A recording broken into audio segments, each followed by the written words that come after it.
හැමෝටම සුබ දවසක් ආයුබෝවන් කියලා පිළිගන්නවා. ගොඩ කාලෙකින් අත්තම YouTube එකට කියලා මේ වෙනම වීඩියෝ එකක් දෙන්න ගොඩක් කරන ලයිව් තමයි ආවේ ක්ලාස් වල වීඩියෝස් වර්ක්ෂොප් එකම. අද මම වීඩියෝ එකක් අරන් ආවා මේ DJI මේ හදපු drone එක වර්ක්ෂොප් එකේ හදපු drone එක fly කරන එක. මම කිව්වා වර්ක්ෂොප් එකේ මේ online workshop එකකට තමයි එනවා කියලා. නමුත් මම ඒක normal වීඩියෝ එකක් විතර අරන් එන්න හිතුවා. මොකද ගොඩක් දෙනෙක් ඒක ඉල්ලන නිසා. මේකෙදි මම අද කරන්නේ අපි එදා හදපු වර්ක්ෂොප් එකේ හදපු drone එක fly කරන එක. කියන්නේ මේක fly කරන එක තමයි කරන්න යන්නේ. ඒතරයි fly කරන එකේදී මොනවද කරන්න ඕනේ? ඒ දේවල් ටික step by step ඔයගලන්ට කියලා දෙන ගමන් මේක fly කරන්නයි යන්නේ. හරි එහෙනම් බලමු කොහොමද මුලින්ම මේකේ මොකද්ද කරන්න ඕනේ. දැන් අපි හදලා ඉවරයිනේ. අපි වට පස්සේ දැන් මේ පාවිච්චි කරලා තියෙන NASA flight flight controller මේක කොහොමද අපි fly කරන්නේ කියන එක බලමු. එහෙනම් බලමු කොහොමද මේක fly කරන්නේ.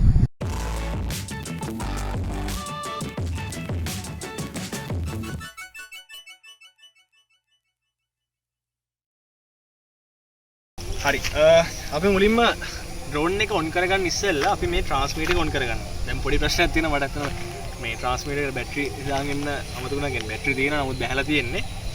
අපි මුලින්ම transmitter එක on කරගන්න ඕනේ. ඊට පස්සේ තමයි මෙතෙන්දී අපි drone එක on කරගන්න.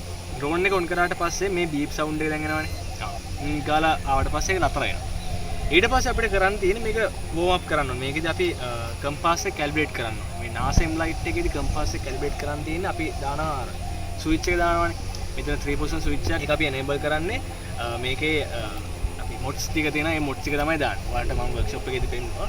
ඒ වගේම මෙන්න මෙතන පේනවා navigation LED එක. අපි remote LED එක කියලා කියනවා. මේ remote LED එක දැන්ට කහ පාටින් තමයි පත් වෙන්නේ. මේ switch එක මෙන්න මේ switch එක අපි එක දිගට trigger කරන්න ඕනේ. ඔයාලට දැන් පේනවා ඇති. දැන් පේනවා ඇති මේක පත් වෙලාම තියෙනවා. දැන් කරන්න තියෙන්නේ drone එක මෙහෙම අරගත්තා. drone එක ඉස්සරහා පැත්තට ගන්නේ මේ පැත්ත. මෙයාව කෙලින් කරලා මම 360ක් කරගෙන.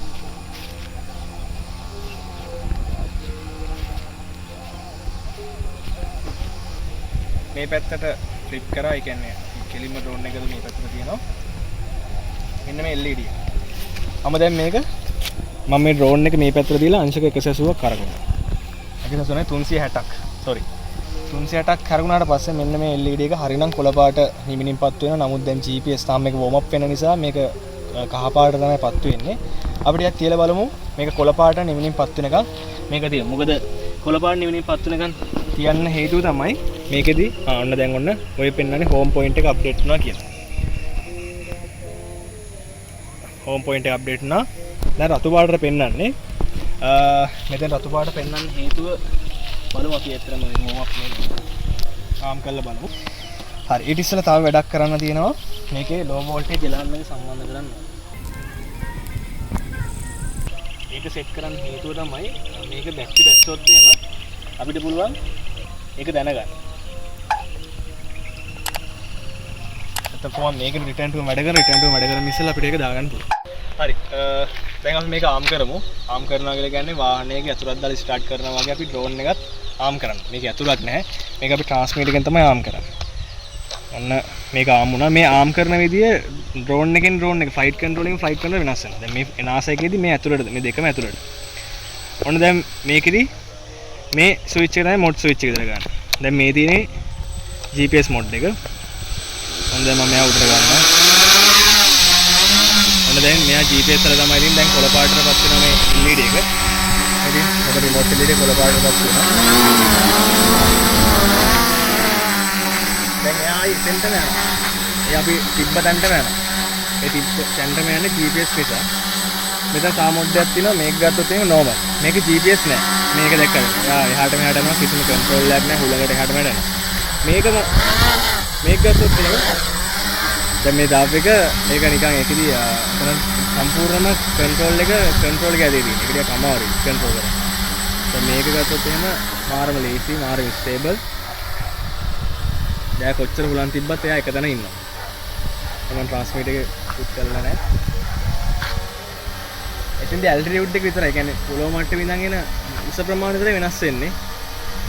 එයා උඩට පල්ලයට යනවා මොකද එතන සෙන්සර්ස් සෙට් කරලා නැති නිසා. නමුත් අනිත් පැත්තෙන් ගත්තොත් එහෙම එයා ගොඩක්ම ස්ටේබල්.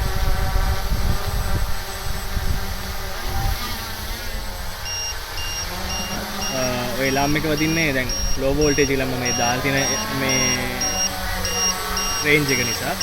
නමුත් තාම ලෝ වෙලා නැහැ. මොකද තාම අර කොළ පාට LED එක කොළ පාටට පත්තු වෙන්නේ. ඒක රතු පාට වුණාට පස්සේ තමයි අපිට දැනගන්න පුළුවන් මේක ලෝ වෝල්ටේජ් කියලා. හරි. එතකොට ওই ටික තමයි කන්ට්‍රෝලින් පැත්තේ තියෙන්නේ. මම පෙන්වන්න මේක කන්ට්‍රෝල් කරන විදිය. මේ ස්ටික් එකෙන් තමයි මේක 50%න් පස්සේ වැඩි කරන හැම විදියකදී මේක ඇල්ටිටියුඩ් එක වැඩි වෙනවා.